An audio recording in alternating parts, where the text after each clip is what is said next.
प्राचीन समय में विद्यार्थी गुरुकुल में रहकर ही पढ़ा करते थे। बच्चे को शिक्षा ग्रहण करने के लिए गुरुकुल में भेजा जाता था।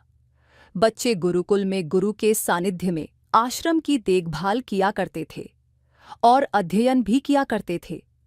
वृद्धराज को भी सभी की तरह गुरुकुल भेज दिया गया। वहां आश्रम में अपने साथियों के साथ घुलने मिलने लगा, लेकिन वह पढ़ने में बहुत ही कमजोर था। गुरुजी की कोई भी बात उसके बहुत कम समझ में आती थी। इस कारण सभी के बीच वह उपहास का कारण बनता है। उसके सारे साथी अगली कक्षा में चले गए, लेकिन वो आगे नहीं बढ़ पाया। गुरुजी जी ने भी आखिर हार मानकर उसे बोला, बेटा वरदराज, मैंने सारे प्रयास करके देख लिए हैं। अब यही उचित होगा कि तुम यहाँ अपना समय बर्बाद मत करो। अपने घर चले जाओ और घर वालों की काम में मदद करो। वरदराज ने भी सोचा कि शायद विद्या मेरी किस्मत में नहीं है, और भारी मन से गुरुकुल से घर के लिए निकल गया। दोपहर का समय था। रास्ते में उसे प्यास इधर उधर देखने पर उसने पाया कि थोड़ी दूर पर ही कुछ महिलाएं कुएं से पानी भर रही थीं। वह कुएं के पास गया। वहां पत्थरों पर रस्सी के आने जाने से निशान बने हुए थे। तो उसने महिलाओं से पूछा, यह निशान आपने कैसे बनाए? तो एक महिला ने जवाब दिया, बेटे, यह निशान हमने नहीं बनाए। यह तो पानी खींचते समय इस कोमल रस्सी के बार बार आने जाने से ठोस पत्थर पर भी ऐसे निशान बन गए हैं। वृद्धराज सोच में पड़ गया। उसने विचार किया कि जब एक कोमल से रस्सी के बार बार आने जाने से एक ठोस पत्थर पर गहरे निशान बन सकते हैं, तो निरंतर अभ्यास से मैं विद्या ग्रहण क्यों नहीं कर सकता? वृद्धराज ढेर सारे उत्साह के साथ वापस गुरुकुल आया और अथक कड़ी मेहनत की।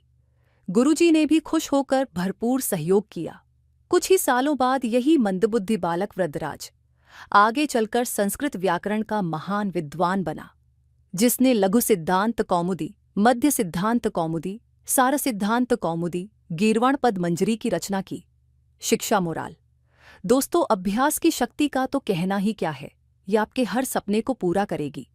अभ्यास बहुत जरूरी है, चाहे वो खेल में हो या पढ़ाई में या किसी और चीज में। बिना अभ्यास के आप सफल नहीं हो सकते हो।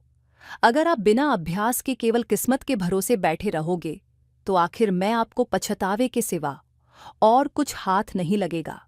इसलिए अभ्यास के साथ धैर्य, परिश्रम और लगन रखकर आप अपनी मंजिल को।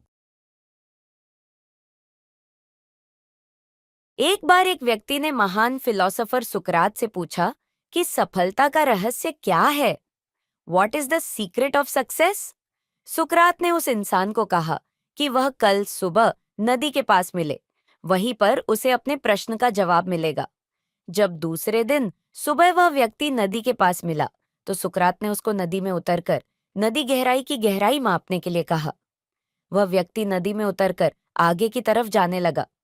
जैसे ही पानी उस व्यक्ति के नाक तक पहुंचा, पीछे से सुकरात ने आकर अचानक से उसका मुंह पानी में डुबो दिया।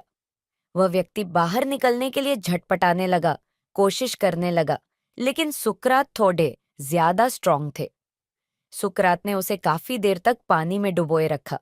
कुछ समय बाद सुकरात ने उसे छोड़ दिया और उस व्यक्ति ने जल्दी से अपना मुंह पानी से बाहर निकालकर जल्दी जल्दी सांस ली। सुकरात ने उस व्यक्ति से पूछा, जब तुम पानी में थे तो तुम क्या चाहते थे? व्यक्ति ने कहा, जल्दी से बाहर निकलकर सांस लेना चाहता था। सुकरात ने कहा, यही तुम्हारे प्रश्न का उत्तर है। जब तुम सफलता को उतनी ही तीव्र इच्छा से चाहोगे जितनी तीव्र इच्छा से तुम सांस लेना चाहते हैं, तो तुम्हें सफलता निश्चित रूप से मिल जाएगी।